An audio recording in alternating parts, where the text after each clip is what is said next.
The scorching Lagos sun beat down on the tall glass building of Amodi Holdings, a company so rich and powerful that people whispered its name like a prayer. Outside the iron gates, a crowd of job seekers waited with files in hand, sweat trickling down their faces. Among them stood a young girl, slim, dark-skinned, her faded yellow dress clinging to her from the heat. Her name was Amara, and she had been standing there since dawn. Her eyes, deep brown and tired, carried something more desperate than ambition. They carried fear. She clutched a crumpled file against her chest, whispering to herself, "If I can just see him, just once." When the security guard shouted that no more people would be allowed inside, the crowd groaned in frustration. But Amara didn't move. Instead, she stepped forward, her heart pounding. "Please, sir," she said softly, her voice trembling. "I just need 5 minutes. My brother is sick, he needs treatment, and I can walk, I'll do anything." The guard frowned. "Madam, I beg, move back. You no see the crowd. Billionaire like Mr. Amodi no get time for people like you." The words cut through her chest, but she didn't flinch. She pressed forward again, gripping the rusted part of the gate. "Please. I'm not begging for money. Just a job. Even to clean the floors. My brother will die if I don't find help." The guard sighed, about to push her back, but then a black Range Rover rolled into view. The car stopped right in front of the gate, and the glass slowly rolled down. Inside sat Mr. Amodi, the billionaire CEO. His dark skin gleamed under the reflection of the car's tinted windows, his suit crisp, his face unreadable. He had the kind of presence that made even confident men shrink. His eyes landed on the girl, dusty, trembling, barefoot, yet holding her ground. The guard straightened immediately. "Good morning, sir." But Mr. Amodi didn't respond. His gaze stayed on Amara. After a long, tense silence, he asked, "Why are you here?" Her lips quivered, but she forced the words out. "I came to beg for work, sir. My brother is dying, and no one will hire me. Please, let me prove myself." For a moment, the billionaire said nothing. His expression softened, just slightly, before he turned to the guard. "Let her in." The crowd gasped. The guard blinked, confused. "Sir. You heard me," Mr. Amodi said firmly. "Let her in." The gate creaked open. Amara stepped through, her legs shaking as the crowd murmured behind her. Some people whispered she was lucky, others scoffed that she must know someone inside. But she didn't care. As she walked toward the grand doors of the company, tears welled up in her eyes, not from fear, but from hope. For the first time in her life, someone had looked past her rags. And though she didn't know it yet, that small act of mercy was about to change both their lives forever. The marble floors of Amodi Holdings gleamed like mirrors as Amara walked nervously behind the receptionist. Every click of her worn-out shoes echoed against the grand hallway. Gold frames lined the walls, photos of Mr. Amodi shaking hands with politicians, standing beside foreign investors, smiling on magazine covers. To Amara, it felt like walking through a world she didn't belong to. Employees glanced up from their desks as she passed. Some whispered, others smirked. Her faded yellow dress stood out painfully among the ocean of tailored suits and polished heels.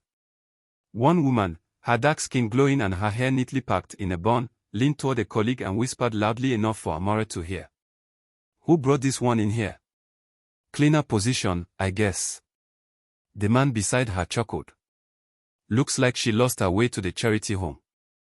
Amara pretended not to hear, clutching her file tighter. She kept walking until they reached the elevator. The receptionist turned to her with a polite but empty smile. "Wait here. Mr. Amodi will see you soon." Amara nodded and sat on a small bench beside the elevator. Every few minutes, another staff member passed, their perfume filling the air, their glances sharp and judgmental. Her palms grew sweaty, and her heart thudded against her ribs. Minutes later, the elevator door opened with a soft ding. Mr. Amodi stepped out, flanked by 2 men in dark suits. His presence filled the space immediately, tall, broad-shouldered, his dark skin gleaming under the soft lights, his gold wristwatch flashing as he adjusted his cufflinks. Conversations died. Everyone straightened. Amora stood too, bowing slightly. "Good morning, sir." He gave her a quick glance before saying to his assistant, "Bring her to my office." The whispering began again as she followed him. The boss really brought her up here. For what? Maybe she's one of those sympathy cases. Let's see how long she lasts. Inside the office, everything smelled of luxury, fresh leather, expensive cologne, and power. The floor-to-ceiling windows overlooked the whole city. Mr. Amodi turned, studying her quietly. "You said your brother is sick?" She nodded quickly. "Yes, sir. He's all I have. I can do anything: clean, run errands, help the kitchen." He raised his hand, stopping her mid-sentence. "Do you know anything about business?" Amora froze. "Sir. Do you understand loyalty, time, or responsibility?" he asked, his tone calm but heavy. She swallowed hard. "I don't have a degree, sir, but I understand hard work. And I never quit." For the first time, his lips curved into a faint smile. "Good answer." He turned to his assistant. "Start her in housekeeping. If she works hard, we'll see where she fits." Amora's eyes widened. "Sir, thank you. I won't let you down." But as she stepped out of his office, the whispers returned. "So he's really keeping her. That poor girl. She'll quit in a week." Amora ignored them this time. Her steps were lighter, her chest fuller. She didn't know why the billionaire had chosen her, but she swore that before long, she would make them all eat their words. The next morning began before sunrise. The mansion-sized headquarters of Amodi Holdings was already alive with motion, security guards at the gate, cars arriving one by one, and workers rushing in with coffee cups and files. Amora arrived in a faded blue dress and simple black shoes, carrying an old handbag that had clearly seen better days. Her dark skin glistened faintly with morning dew, and her braids were tied neatly behind her head. Though she looked nervous, there was quiet strength in her eyes, the kind that only people who have suffered and survived carry. Inside, she reported to the housekeeping supervisor, Madame Gloria, a tall, dark-skinned woman in her late 40s with a sharp voice and arms crossed like a general. "So you're the new one," Madame Gloria said flatly. "The boss must have taken pity on you." Amora bowed slightly. "Yes, Ma. I'll do my best." Madame Gloria gave a half-smile that didn't reach her eyes. "We'll see about that. Follow me." The first few hours were brutal. Amora scrubbed marble floors until her knees ached. She carried laundry baskets bigger than her torso and polished tables until her reflection shone back at her. Every few minutes, Madame Gloria barked a new order. "You missed a spot there. Don't drag your feet. Be faster, this isn't your village." By noon, Amora's back screamed in pain. Sweat soaked through her clothes, but she refused to stop. Every time she thought of her sick brother, she pushed harder. When the other staff went for lunch, Amora stayed behind to finish cleaning the executive hallway. That was when she noticed a group of young employees from the marketing department walking toward her, laughing loudly. "Is that the new charity case?" one said, his dark skin glistening with cologne, his suit crisp. Another chuckled. "I heard she begged the boss in the lobby." Some people really have no shame. Amora kept her head down and continued mopping, pretending she couldn't hear. But one of the women, tall, elegant, and proud, stepped closer. "Hey, girl," she sneered, "be careful with that mop. You might splash my shoes, and they cost more than your whole outfit." The group burst into laughter. Amora's hand tightened on the mop handle, her jaw clenched. But instead of replying, she simply said, "Sorry, Ma," and stepped aside. As the group left, Madame Gloria walked in and saw Amora still walking. "You're still here. Haven't eaten." Amora smiled faintly. "I'll eat when I finish, Ma." For the first time, Madame Gloria looked at her differently, a flicker of respect in her eyes. She muttered. "Maybe you're not like the others." By the end of the day, the floor sparkled. The staff whispered quietly about the girl who didn't complain, didn't gossip, and didn't rest. Upstairs, in his office, Mr. Amadi looked down from his glass window, watching her work. His assistant, a short dark-skinned man in a grey suit, stood beside him. "She's been cleaning since morning, sir. Not once has she stopped." The billionaire nodded slowly, his expression unreadable. "Keep an eye on her," he said quietly. "There's something different about that girl." That night, as the city lights flickered outside, Amora sat in the staff quarters writing a note to her brother. Her handwriting trembled, but her words were full of hope. "I got the job, Chima. I don't know where it will lead, but I'll keep working for us." She smiled faintly, folded the note, and closed her eyes, unaware that her story was only just beginning, and that soon, fate would turn everything upside down. The next evening, the rain came down hard on Lagos, loud, heavy, and unrelenting. Thunder roared in the distance as cars honked along the highway, their lights flashing through the glass walls of Amadi Holdings. Inside the building, most workers had already gone home. The halls were quiet except for the hum of air conditioners and the faint echo of rain on the roof. Amora stayed behind, as usual, finishing her duties in the executive wing. Her plain grey uniform was damp from cleaning, her dark skin glistening softly under the dim lights. She tied her braids into a bun and carried a mop and bucket toward the boardroom. When she reached the doorway, she froze. Voices. The door was slightly open, and she could hear people speaking inside, in sharp, anxious tones. "We can't let him find out," a man whispered. "If the boss discovers we forged those reports, it's over for all of us." Amora's eyes widened. She recognized that voice. It belonged to Mr. Raymond, one of the top managers. Another voice, female and cold, spoke next. "Relax. The old man trusts me," said Angela, the billionaire's personal assistant. "As long as he keeps thinking his new project is safe, we'll keep transferring the funds. By the time he realizes it, we'll be long gone." Amora's hand trembled. She peeked through the small gap and saw the two of them standing close, Raymond, tall and broad with a dark suit and slicked back hair, Angela, elegant in a red blazer, her brown skin glowing under the chandelier. They looked nervous, whispering as they shuffled papers across the table. Amora's heart pounded. She didn't understand everything, but she knew they were plotting something against the company, and against Mr. Amadi. Suddenly, her bucket slipped slightly, making a soft clank against the floor. Angela turned sharply. "Who's there?" Amora froze. Her throat went dry. Raymond moved toward the door. "Check," he backed. Thinking quickly, Amora grabbed her mop and began wiping the floor hurriedly, pretending she hadn't heard anything.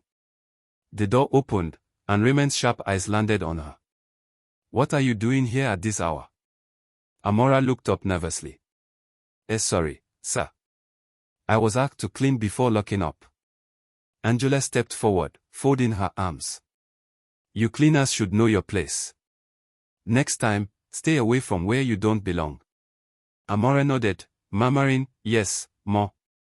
They exchanged a suspicious glance before walking past her and leaving the boardroom, their footsteps echoing down the hall. As soon as they were gone, Amora exhaled deeply, her whole body shaking. She looked back at the table inside the room, scattered files, half-open laptops, and a folder marked Confidential, Project Sunrise. Her instincts told her to leave it alone, but something stronger, courage, made her step inside. She flipped open one of the files and gasped. It contained proof of illegal fund transfers, names, dates, amounts, and even fake signatures. Her heart raced faster. "They are stealing from him," she whispered. For a long moment, she stood there, torn between fear and duty. Then she quietly closed the file, cleaned the table to erase any trace she had been there, and whispered to herself, "Tomorrow, I'll tell him the truth." But outside, in the hallway, a shadow lingered. Someone had seen her. As Amora left the room and walked away, unaware of the eyes watching her, the thunder rumbled louder, echoing the storm that was about to enter her life. The next morning broke with the smell of rain still in the air. The city of Lagos was waking up, horns blaring, bus conductors shouting, and people rushing through puddles to work. Inside Amadi Holdings, The tension was heavier than the humidity. Something felt off. Amora walked into the building quietly, clutching a brown envelope under her arm, the same one she had filled with the copied evidence from last night. Her face looked pale with worry, her dark skin glowing faintly from the light rain that had soaked her on her way. She took a deep breath and whispered to herself, "Today, I'll tell the truth. No matter what happens." Inside the boardroom, a meeting was already underway. Mr. Amodi, tall, broad-shouldered, and commanding, stood near the window, his deep brown complexion framed by the morning light. He wore a dark blue kaftan today, simple yet powerful. Around the table sat his senior staff, Raymond, Angela, and several others, all dressed sharply, trying to hide the unease in their faces. As Amora entered, heads turned. Some frowned. Others whispered. The billionaire's voice cut through the noise. "What is it, Amora?" he asked calmly. Her voice trembled. "Sir. I have something you need to see." Angela leaned back with a smirk. "You're interrupting an executive meeting, girl. Leave before you lose your job." But Amora didn't move. "Please, sir," she said firmly, her voice steadying. "It's about Project Sunrise." The room went dead silent. Mr. Amodi's expression changed. "What did you say?" She stepped forward and placed the envelope on the glass table. Her hands shook slightly. "I found something last night.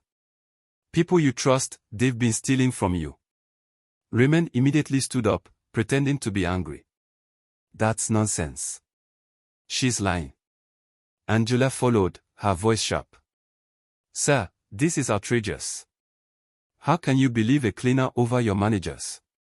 Amora slowly opened the envelope and spread out the printed documents, pages of bank transfers, fake contracts, and email records. The billionaire's eyes narrowed as he scanned them. His jaw tightened.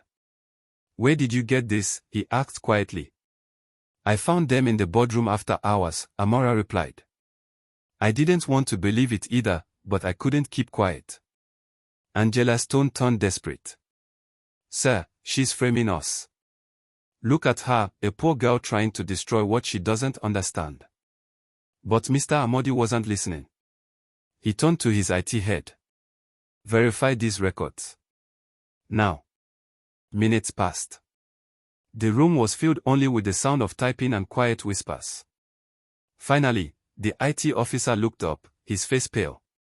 "Sir, everything here is real. The accounts are linked to Raymond's and Angela's names." The billionaire's eyes went cold. He turned to the two managers. "You betrayed me." Raymond's voice cracked. "Sir, please, we were desperate. It wasn't supposed to." "Enough." Mr. Amodi thundered, slamming his hand on the table. "You stole from the company that fed your families. You lied. And you mocked someone who's more honest than both of you combined." He turned to the security team standing by the door. "Take them out. Call the police." Angela fell to her knees, tears running down her face. Raymond tried to speak, but the guards dragged them away. The door shut behind them with a loud click.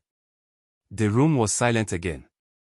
Everyone stared at Amora, the girl they used to overlook, now standing taller than ever. Mr. Amodi looked at her, his tone softer now. "You risked your job, your safety, and your peace of mind to tell the truth. Why?" Amora lowered her gaze. "Because my mother taught me, sir, silence can be as dangerous as a lie." The billionaire nodded slowly, his face thoughtful. Then, after a moment, he smiled, a rare, genuine smile. "You've taught me something today, Amora. Something money never could." The other staff clapped quietly, admiration mixing with shame. That morning, Amora walked out of the boardroom with her head high, sunlight shining through the tall windows, reflecting off the polished floor beneath her feet. The same building where she once begged for a chance now echoed with respect for her name. Outside, the rain clouds were clearing. But inside that company, a new storm of truth and change had already begun. Days turned into weeks, but the story of what happened at Amodi Holdings spread across the entire city. Newspapers wrote about the scandal, how a billionaire CEO was saved by a poor girl's courage. But inside the company walls, something even greater was happening. That morning, the staff gathered in the main hall, the same place where Amora once stood quietly at the back, clutching a mop.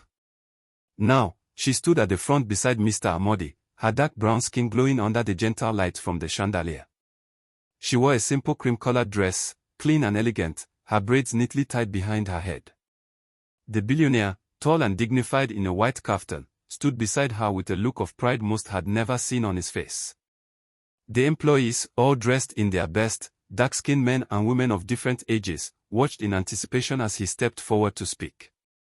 Months ago, his deep voice began, a young woman came into this company, not to steal, not to gossip, not to flatter, but to work. She came with nothing, yet she gave everything. He paused, looking directly at Amora. She saved this company, and she reminded me what leadership truly means, to listen, to serve, and to believe in people, no matter where they come from. A wave of applause rippled through the hall. Mr. Amodi raised a hand for silence, then smiled warmly. So today, I am proud to announce something new. From this moment on, Amora will no longer be a cleaner. Gasps filled the room. Amora blinked in shock, her lips parting slightly. She will serve as my personal assistant and company welfare coordinator, overseeing all staff welfare programs and employee support. Because someone who understands pain can help others rise from it. The applause grew louder, filling the hall like music. Amora could barely speak. Tears welled in her eyes as she whispered, "Sir, I don't know what to say." The billionaire placed a hand gently on her shoulder. "Just promise me one thing, never stop believing in yourself. The world will try to silence you, but your heart will always know the truth." She nodded, tears slipping down her cheeks. "I promise." He turned to the crowd again. "And as for this company," he continued, "from today, we'll build something new, a foundation in her name. It will provide scholarships and jobs for the poor, the forgotten, and the dreamers, people like Amora." The room erupted in thunderous applause. Some staff cried, others smiled proudly. The billionaire's assistant raised a banner that read, "The Amora Foundation, Rising by Grace." Outside, the sky was bright and blue, the city alive with sound. Amora stood by the large glass window afterward, watching the busy streets of Lagos far below. Her reflection stared back at her, not as the girl who once begged for a chance, but as a woman who had earned it. The billionaire walked up beside her, his voice calm. "You know, when I first saw you, I thought you were just another desperate girl looking for mercy." Amora smiled faintly. "And now?" "Now," he said, turning toward her, "I see the woman who saved me." For a moment, they both stood silently, watching the sunlight pour into the room. Then, slowly, he added, "Your story will remind many that success doesn't begin with wealth, it begins with faith."